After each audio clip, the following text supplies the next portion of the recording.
Startup Visa is a very unique program for innovative entrepreneurs and business people and investors to immigrate to Canada. Lately, we're getting so many requests with more or less similar questions regarding what would be the most popular reason or the most frequent reason for Immigration Canada to refuse startup visa operation or project or application. Well, we obviously have extensive practical experience. We have multiple applications submitted, processed, approved, and in progress currently. And we try to summarize and try to make a list of those most popular, quote unquote, reasons for rejection. One of the reasons, believe it or not, is financial requirement for candidates to cover 6 months period of time prior to application in terms of financial requirements for settlement funds.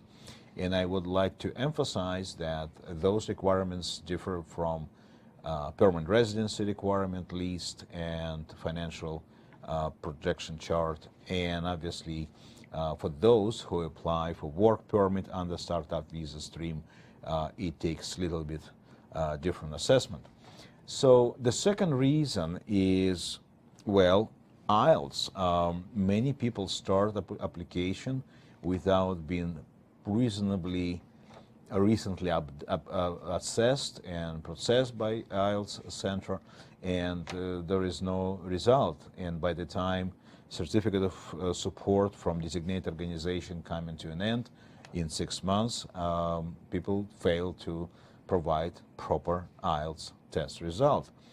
And it's not much, actually. Surprisingly, we're talking about CLB5, we're talking about fairly low requirement to pass, but people fail.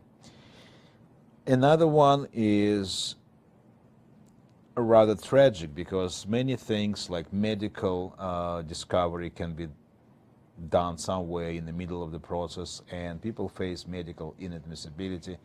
All applicants should remember that every file assessed against normal medical admissibility requirement list, and if some of the family members fail, the applicant is not eligible.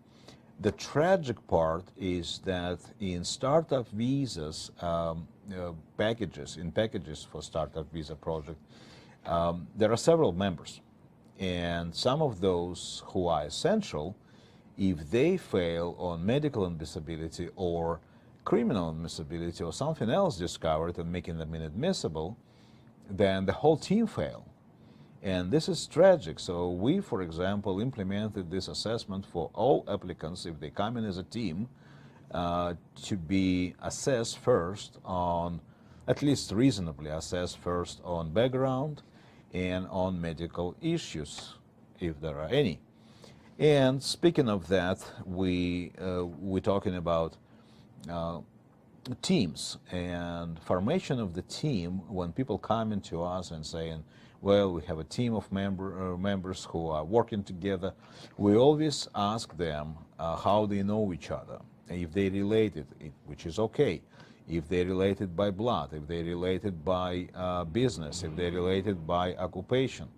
So those things exist, and we, for example, process multiple teams, which is normal for innovative project to be originated by the team of like-minded people, and we helping those individuals. But they have to be absolutely aware who is doing what, what's their role, doesn't matter how similar it is. They have some unique distinctions, and those must be very clearly presented.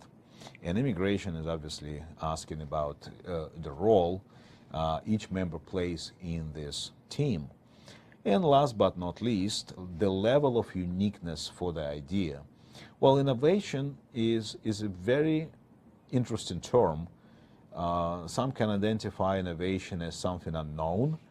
I would rather say it may be something known, but resolution of some problem or unique approach to some issue, be it business issue or market interest or people's desire to to do something differently can lead to innovation, right? So, for example, Google didn't invent the search engine, right?